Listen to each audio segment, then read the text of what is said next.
crispy.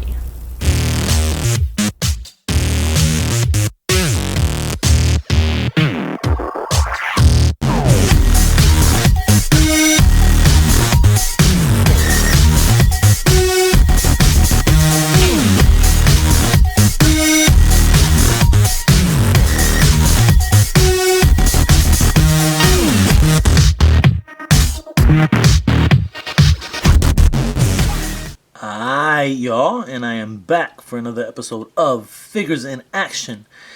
And today I bring you yet another dojo. The difference between this dojo and let me just wanted to start off with showing an articulated icons action figure for scale. So I'll get that dude out the way. This is actually This is a drunken monk, I think is what it's called. But what I did is I removed his vest and switched up his arms and took off his hair, so he kind of looks cool this way. I'm feeling this. Anyway, so once again, and that was not the figure, that was some paint that fell. So once again, I was hit up by someone who's gotten quite a few dials from me, and he wanted a dojo. We originally started with just kind of the inside of a dojo, and then he was like, yo, I want a courtyard, I want a little more than just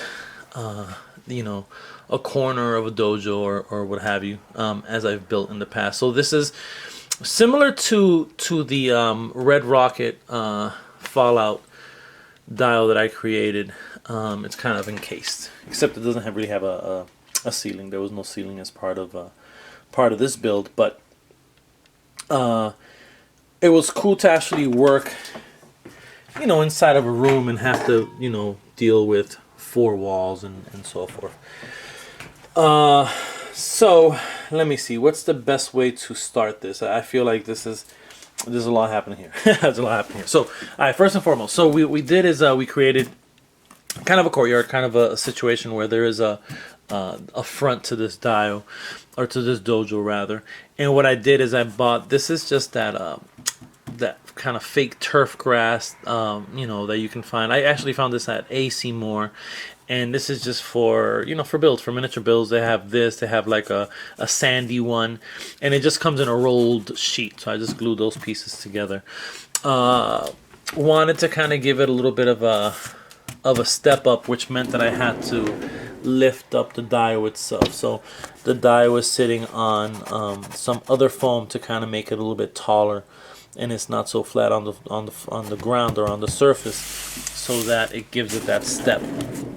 One of the and real quick, these benches were created from scratch, and just something I wanted to add, just to give the front a little bit of personality, and not just have it kind of sitting there plain.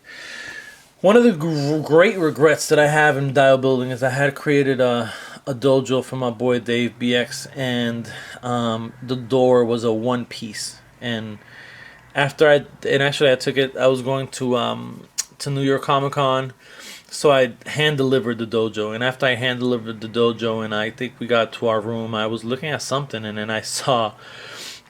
Something just hit me where his door was just a one-piece door, and I was like, shit, man, I really wish I would have made it so that he can open it and split it in half, because it looked from the outside, it looked like a door that you can kind of open, but you couldn't. So I wanted to make sure that with this one, that's exactly what I did. So I kind of created it so that although they're not on hinges, you can still create the look of an open door. This piece here, let me just bring the light here.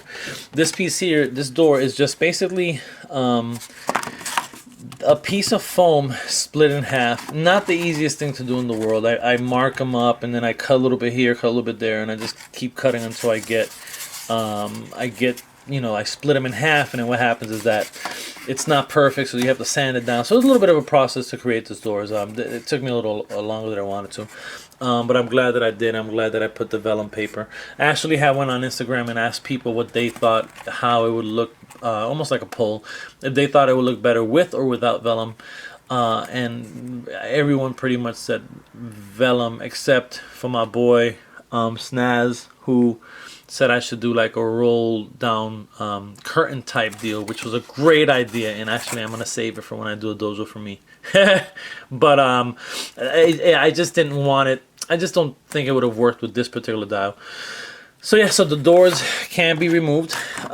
This is again just foam split in half. This is foam sheets that are just painted up. This here is the stuff that I get. It's this screen that I get from the dollar store. It's made to hang delicates, you know. So if you're washing clothes, and let's say you're female, you have some silky underwear, you would hang it on this contraption that they sell. And so it's white, and I usually just cut it up, sand it up, and paint it. So that's what that is. He had asked me to create a horse, or I think that's what they're called. I think that's kind of the slang name for them. And I didn't create one for him. I didn't create one. I just gave him mine. I have one left. And actually, before I ship it, I'm going to add one more bar right around there, just so it can have the 3 bars. And I also created a shelving unit from scratch as well, where he can put weapons and so forth. But pretty much the construction of this is stuff I've used before. This is that... these are placemats, bamboo placemats. Again, dollar store finds, pretty much. Just took some tape, some black tape, and I just kind of separated the mats from each other, and I glued these down. I mean, it's tape, but it's the type of adhesive that eventually just starts to peel up. So every corner has a little bit of glue gun, and then the rest, and then just adheres the rest of it. Let me see. What else? Let's take off this front end so you guys can see inside a little better. So on the inside of here, I just created some posters. I really like these. I've seen Michael Padilla had used them in one of his dials, and I loved it. I loved the look of it, so I decided to just print them out and just put them on the inside. Make it a little, so it's not as visible, and again, as Michael's Dojo had this, and it was more visible, but I just liked it enough that I wanted to put it in there. I set it up on some paper, some of this paper, which is kind of, if you guys can see, let's get a little closer. It's not just regular paper, but it kind of has a little bit of some grooves there. So there is some texture to it. So when you see it with your bare eyes, it definitely looks a lot better.